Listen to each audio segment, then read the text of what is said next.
Hello friends, welcome to my channel enlight history. তো 17 December set পরীক্ষা হয়ে গিয়েছে। আমি টেন্টেটিভ একটা অ্যান্সার কি দিয়ে দিয়েছি, তোমরা নিশ্চয়ই মিলিয়ে দেখেছো। তোমরা অধীর আগ্রহে আছো কবে সেটের রেজাল্ট প্রকাশিত হবে। তার আগে তোমরা এটাও জানতে চাও যে এবারের সেটের কত সম্ভাব্য কাট অফ হতে পারে। তো আমি এর আগের সেটের কাট অফ নিয়ে বলেছিলাম, অ্যাকুরেট সেই রকমই হয়েছে।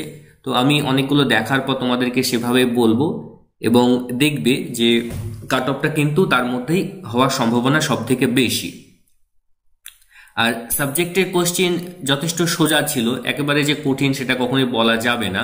তার থেকে 70টা মতো প্রশ্ন অনেকটা ইজি টাইপ ছিল, 30টা প্রশ্ন যথেষ্ট হার্ড ছিল। কিন্তু তুলনামূলকভাবে পেপার ওয়ানের প্রশ্ন যথেষ্ট কঠিন দেওয়া হয়েছে, সুতরাং সবাই যে খুব বেশি পেপার ওয়ানে ভালো স্কোর করতে পারবে এমন নয়।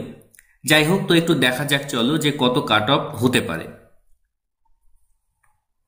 তো দেখো, জেনারেলদের যে কাট অফ সেটা 57 to 58 এর মধ্যে থাকার সম্ভাবনা সব থেকে বেশি। ইকোনমিক্যালি উইকার সেকশন যারা রয়েছে তাদের কাট অফ এবার 53 to 54% থাকার সম্ভাবনা রয়েছে। ওবিসি এদের সেম 53 to 54% কাট অফ থাকার সম্ভাবনা রয়েছে। ওবিসি বিদের ক্ষেত্রে 55 to 56 কাট অফ থাকার সম্ভাবনা রয়েছে। এসসিদের ক্ষেত্রে 49 to 51% কাট অফ থাকার সম্ভাবনা রয়েছে। এসটিদের ক্ষেত্রে 46 to 47% কাট অফ থাকার সম্ভাবনা রয়েছে। আর থাকলো পিডাব্লিউডি।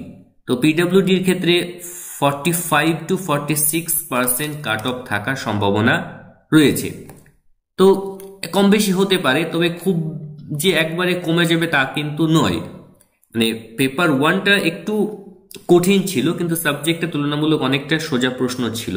অর্থাৎ তোমরা যারা সিরিয়াসলি ভাবে পড়াশোনা করেছো তারা খুব ভালো স্কোর করবে আমি জানি, কিন্তু যারা খুব একটা ভালো প্রিপারেশন নাওনি, হয়তো ওপর পড়ে গিয়েছো, তাদের পক্ষে অনেক কোশ্চেন কঠিন মনে হতে পারে। কিন্তু ওভারঅল দেখলে ইজি কোশ্চেন অনেকটা ছিল। আর যেহেতু কোশ্চেন বাংলাতে হয়েছে, সুতরাং একটা বাড়তি সুবিধা তো রয়েছে। আর তুলনামূলক হিস্টোগ্রাফির কোশ্চেন অনেকটা কঠিন দেয়া হয়েছিল। ওভারঅল যদি আমরা দেখি তাহলে এই কাট অফ থাকার সম্ভাবনা সব থেকে বেশি। এবার তোমরা একটু দেখে নাও যে এই কাট অফের মধ্যে পড়ছো কি না, এবং 1-2 মাসের মধ্যে তো রেজাল্ট দিয়েই দেবে, তোমরা তখন জানতে পারবে যে কেমন কি হয়েছে। ঠিক আছে, তো আজকে এখানে শেষ করছি। ধন্যবাদ।